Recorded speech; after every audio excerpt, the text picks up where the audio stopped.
Hey guys, thanks for joining us here at Salty Ginger Talk. If you are a returning listener, it is great to have you back. If you're new to the channel, really glad you joined us. Really hope you like what you hear. Our podcast is for people that want to learn something new or make themselves a little bit better every day. So in today's episode, we're going to talk about and give you our top 5 tips to give you the best chance to be successful at an adversarial negotiation. So, the negotiation, we're talking about anything. There's two parties that are trying to reach an agreement. But before you get too far into a negotiation or as you're preparing for a negotiation, it's terribly important to identify what type of negotiation you will be participating in. There are, in our mind, two separate kinds of negotiations. The first one is a collaborative negotiation. Align interests and want a win-win outcome. An example of that is when you're negotiating a business partnership with someone you're going to be in business with. You're generally trying to get the same thing done, and now it's just a matter of covering the finer points and making sure everybody gets what they're looking for out of the deal. So that's pretty collaborative. That's two people trying to accomplish the same thing, or two sides, two groups trying to accomplish the same thing. Now, adversarial negotiations are when you have a conflict of interests and each side is fighting for its best outcome. So examples of that: legal disputes, a labor strike, a competitive business deal where you're bidding against other businesses. Examples of adversarial negotiations. And those are different because generally there's more tension, there's more pressure, and there's sometimes deception, bluffing, posturing, and you need to be sharper and more prepared and ready for those things when they surface so that you can ensure you get the best outcome possible. So we're going to share with you our five best tips. And look, we have negotiated literally thousands of deals in our career. And we've done deals as small as trying to get a discount on a cheeseburger at McDonald's. And we've done deals that go into the multi-billion dollars. And the approach generally is the same. Now, the stakes are higher, for sure. And the process is longer, for sure. When you're negotiating a 200-page agreement with someone that has several billions of dollars tied to it, of course it's going to take longer. And of course there's lots of attorneys involved and business owners involved and et cetera, et cetera. But these tips work regardless of the scale or scope of your negotiation. But we targeted these specifically towards those adversarial negotiations. So that's the plan. Let's jump into it, give you our tips, see if this will help you guys out as you kind of work through whatever it is you're working on, and you could use some negotiating advice. So tip number 1, control your emotions and stay unpredictable. That's important, very important. So adversarial negotiators often try to provoke an emotional reaction from you to gain leverage. Because if you get emotional, if you take your eye off the ball, if you get away from facts and data and start arguing from an emotional perspective, you generally wind up making worse decisions and making a less impactful deal for yourself. So the way to do that is to stay calm. And we've done lots of videos on how to keep your composure in tense situations. Breathing techniques, not allowing words to control you, being able to compartmentalize and listen to the message and not the way in which it's delivered. So that'll help you stay calm. It'll help you avoid showing frustration. One of the worst things you can do is crack and show that they're getting to you. You want to be cool and normal and unflustered is what you're looking for. And you're going to use silence strategically. If someone asks you a question, you don't have to answer it right away. Sometimes you have to answer it at all. Sometimes you can pivot and ask a different question or take the conversation a completely different direction without answering the question. So If the other side is aggressive, you can respond with neutral or unexpected reactions. A lot of times when someone tries to insult me, I'll chuckle. That's very unpredictable. They're very surprised when you chuckle. And someone will say, "Is this funny?" I'm like, "Yeah, I kind of thought that was funny." And if the insult has some grain of truth to it, like, someone says, "You can be a real jerk," I'll just chuckle and say, "Yeah, that's true. You got me there. That's the truth." But very level and straightforward and unemotional is the way to do that.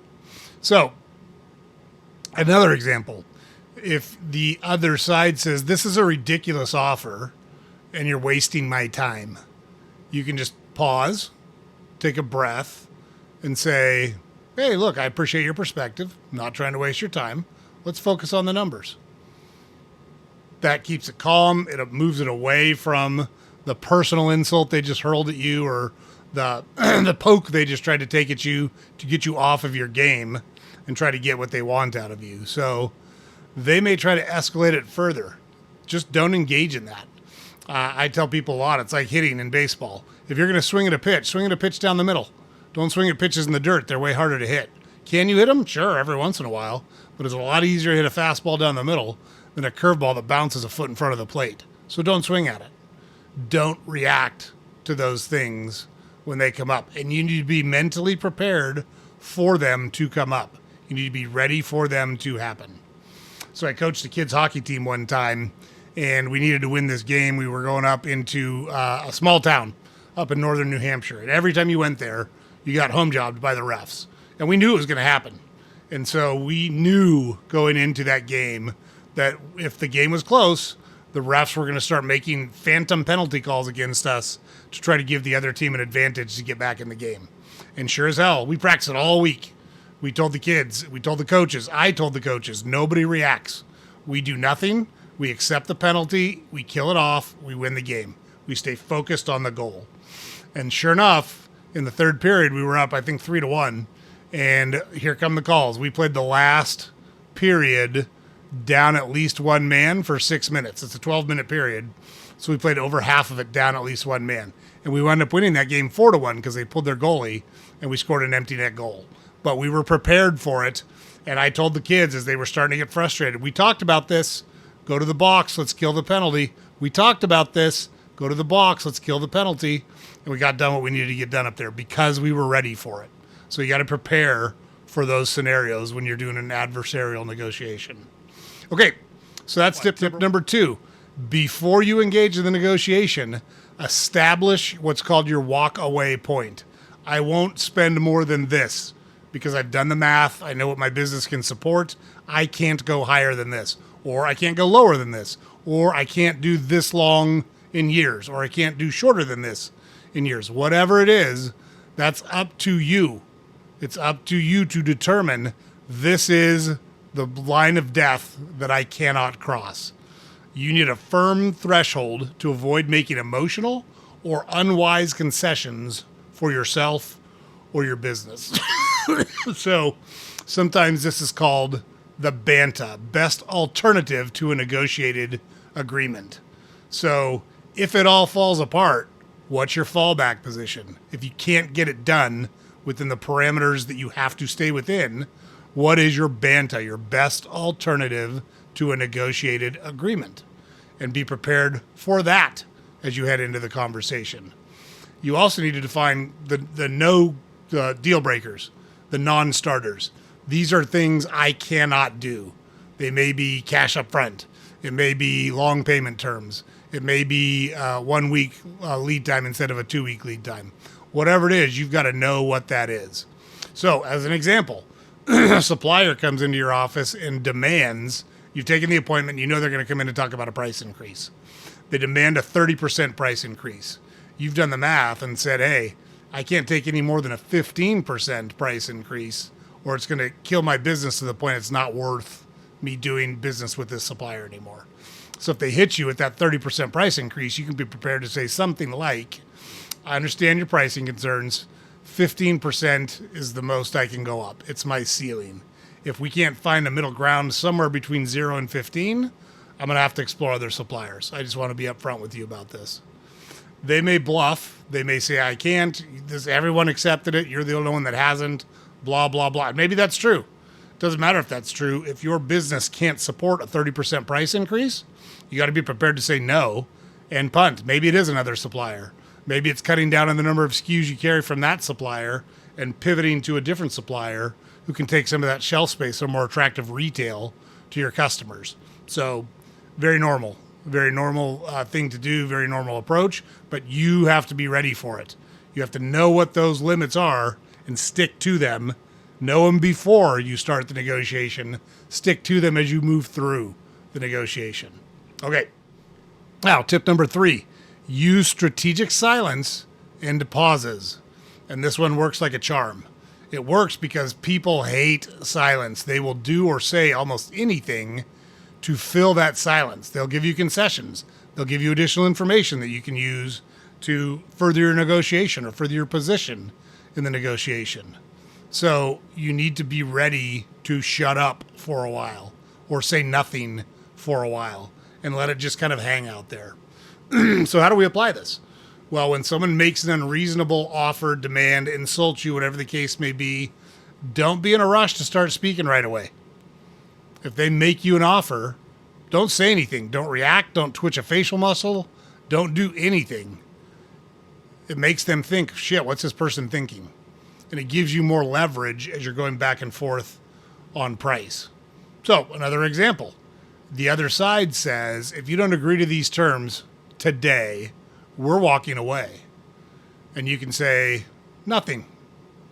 Okay, got it. Say that. Duly noted.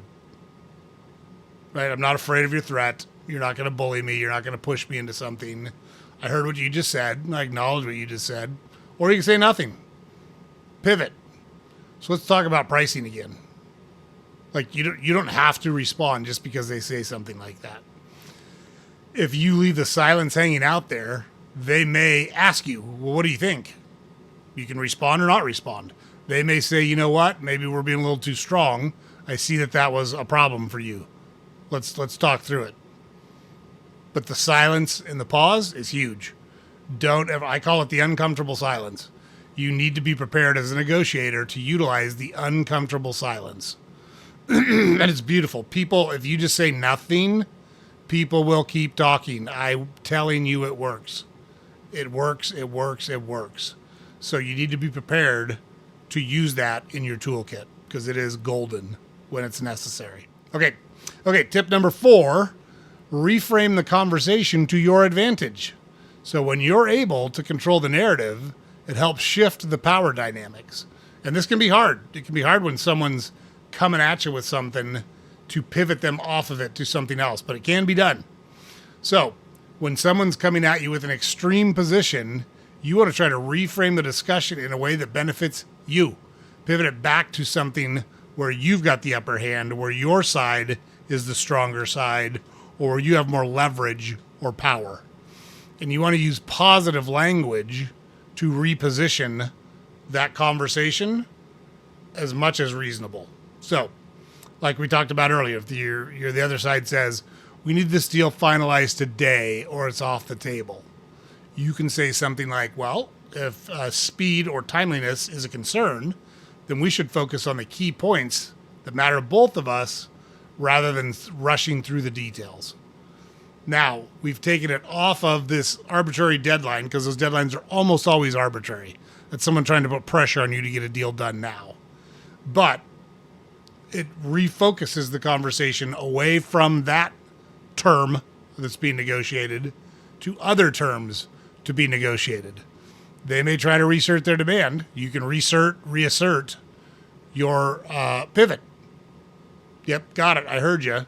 That's why I think we need to talk about other terms so that if we've got to get this done quickly, we're in a position to get it done quickly. So let's talk about those terms. Okay, tip number 5. Use leverage and perceived power. And you don't necessarily have to have power, but you need to be able to show or exude that you do have power. The perception of strength often influences the outcome more than actual strength. So you can apply this to highlight alternatives and strengths without bluffing. So it's kind of a corollary to what we just talked about, where if someone hits you with something, you can reiterate your talking points. You see politicians do this, not very well, most of them, but you see politicians do this a lot. When they're asked a question that makes them look bad, like let's say they're pro-life and they're in front of a pro-choice crowd, they'll pivot instead of answering the why are you pro-choice question, they'll pivot to another item or another topic that gives them a better look, that gives them more perceived power, and they're highlighting their strengths and the alternatives, and they're not having to bluff or pretend that their response is a good one to the question that just got asked of them. The other part of this is you can subtly remind them of their risks of not working with you and all the benefits you and or your side brings to the table. So, for example, if the other side says, hey, look, we can go find another buyer for this if you don't want to buy it, you can respond and say, yep, got it. I understand that's an option. The world's full of people. But I also know that we bring some unique advantages. Like we've got a faster turnaround time. We're more reliable. We've been in business longer. Our reputation is better. It'd be better for us to find a deal that works. But I get it. Like you're ignoring and or discounting their threat or their aggressiveness, and you're repositioning to a place where you have more power and more say. So that's a great trick to use or a tool to have in your toolkit for an adversarial negotiation. Then you can anticipate them testing your confidence, pushing, seeing if you'll break. Stand firm, repeat your key strengths, repeat your message, and stay on point. Now, you got to have your wits about you to do this, so it goes back up to number one. Don't let them sucker punch you. You just got to sometimes dodge the punch and be ready to fight again. Like, that's how it is. So you can't let it send you down an emotional mine shaft that you can't recover from, which is a terrible place to be as a negotiator. So you've got to be prepared, steel your resolve, and be ready to kind of refocus and hit your points over and over again to push that agenda. Very, very important. So those are our 5 tips. Just recapping them real quick. Control your emotions and stay unpredictable, right? Like we talked about. Somebody insults me, I'll chuckle. And look, I find it kind of funny, which is shocking to a lot of people. They think that because they want to insult you, that you're going to respond with some type of righteous indignation. You don't have to do that. You can respond in a much different way, and it keeps them off their guard. Number 2, set your walkaway point. We talked about BANTA, best alternative to a negotiated agreement. And you've got to know what your bottom lines are before you go in, and then stick to those bottom lines. 3, use silence as a weapon. It's okay to say nothing. It's okay to stare at people. It's okay to not respond when someone asks you something. It's very powerful if you're able to do that in the right way. Number 4, reframe the conversation to your advantage, which goes right along with number 5, which is leverage perceived power. So shift the conversation back to the areas that you're strongest in, that are your best speaking points, that are your best attributes, and it's going to put you in the best position possible to make a deal. So that's the episode for today, guys. Hope you found it helpful. Again, we have negotiated thousands of things, some really small, some really big. Doesn't matter. These tricks work. These tips work, regardless of the level at which or the scale of which you're having an adversarial negotiation. And remember, this is much different than a collaborative negotiation. So you need to be ready for these ones, because you can get punched in the face if you're not. And you don't want to do that. So James puts it up over here every day, guys. Don't forget to go to our website, saltygingertalk.com. All of our podcast episodes are there. All of our social media links are there. We publish a newsletter every weekday you can subscribe to on our website. And we would be really appreciative if you can like, comment, and or subscribe to our podcast on whatever platform you consume it on. Super helpful for us. Thanks for joining us, everybody. This episode will air on Monday. And we hope you guys have a great week. Appreciate you checking out the channel. We'll see you guys on the next episode.